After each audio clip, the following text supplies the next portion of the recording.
Speaker Gingrich caused something of a stir overnight in the Middle East with comments he made in an interview with the Jewish channel in which he called the Palestinians an invented people. And the chief Palestinian negotiator, Saeb Erekat, said, "Mark my words, these statements of Gingrich will be the ammunition and weapons of the bin Ladens and the extremists for a long, long time."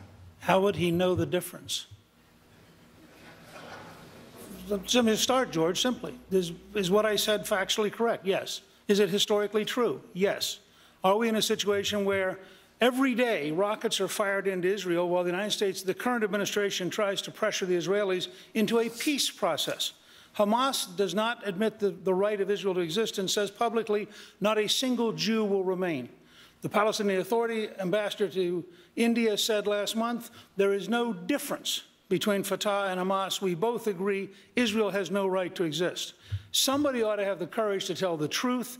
These people are terrorists. They teach terrorism in their schools. They have textbooks that say if there are 13 Jews and 9 Jews are killed, how many Jews are left? We pay for those textbooks through our aid money. It's fundamentally time for somebody to have the guts to stand up and say, enough lying about the Middle East. Governor Romney.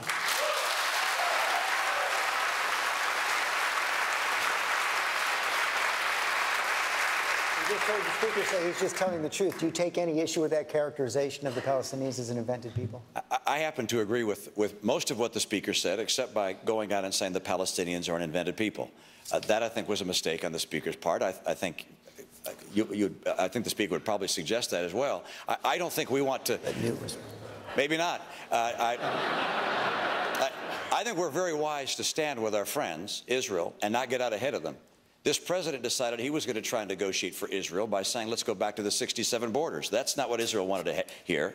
Israel does not want us to make it more difficult for them to sit down with the Palestinians. Ultimately, the Palestinians and the Israelis are going to have to agree on how they're going to settle their differences between them. So and, the United States of America should not jump ahead of Bibi Netanyahu and say something that makes it more difficult for him to do his job. My view is this.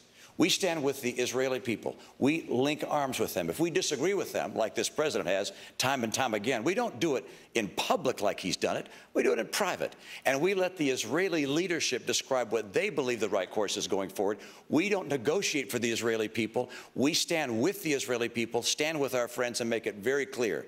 We're going to tell the truth, but we're not going to throw incendiary words into a place which is a boiling pot when our friends, the Israelis, would probably say, what in the world are you doing? So there you have it, Mr. Speaker. He says this is going to make life more difficult for the Israelis. The Israelis are getting rocketed every day. We're not making life more difficult. The Obama administration is making life more difficult. The fact is, the Palestinian claim to a right of return is based on a historically false story. Somebody ought to have the courage to go all the way back to the 1921 League of Nations mandate for a Jewish homeland, point out the context in which Israel came into existence, and Palestinian did not become a common term until after 1977. This is a propaganda war in which our side refuses to engage, and we refuse to tell the truth while the other side lies, and you're not going to win in the long run if you're afraid to stand firm and stand for the truth. Of course you stand firm and stand for the truth, but you don't speak for Israel. I did. If Bibi Netanyahu wants to say what you said, let him say it.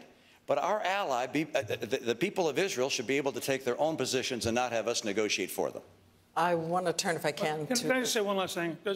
I didn't speak for the people of Israel. I spoke as a historian who has looked at the world stage for a very long time. I've known Bibi since 1984. I feel quite confident an amazing number of Israelis found it nice to have an American tell the truth about the war they are in the middle of and the casualties they're taking and the people who surround them who say you do not have the right to exist and we want to destroy you. I've known Bibi.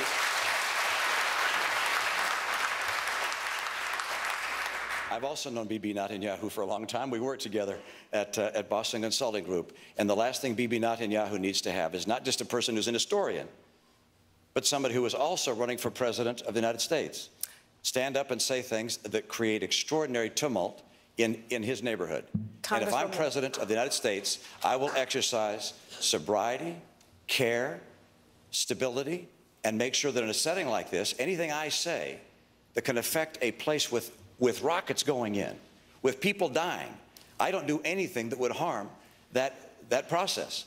And therefore, before I made a statement of that nature, I get on the phone to my friend Bibi Netanyahu and say, would it help if I said this? What would you like me to do? Let's work together because we're partners. I'm not a bomb thrower, rhetorically or literally. Under the rules, we need to let you respond. I think sometimes it is helpful to have a President of the United States with the courage to tell the truth, just as it was Ronald Reagan, who went around his entire national security apparatus to call the Soviet Union an evil empire, and who overruled his entire State Department in order to say, Mr. Gorbachev, tear down this wall. Reagan believed the power of truth restated the world and reframed the world. I'm a Reaganite. I'm proud to be a Reaganite. I will tell the truth, even if it's at the risk of causing some confusion sometimes with the timid. I think it's important to get everybody in on this.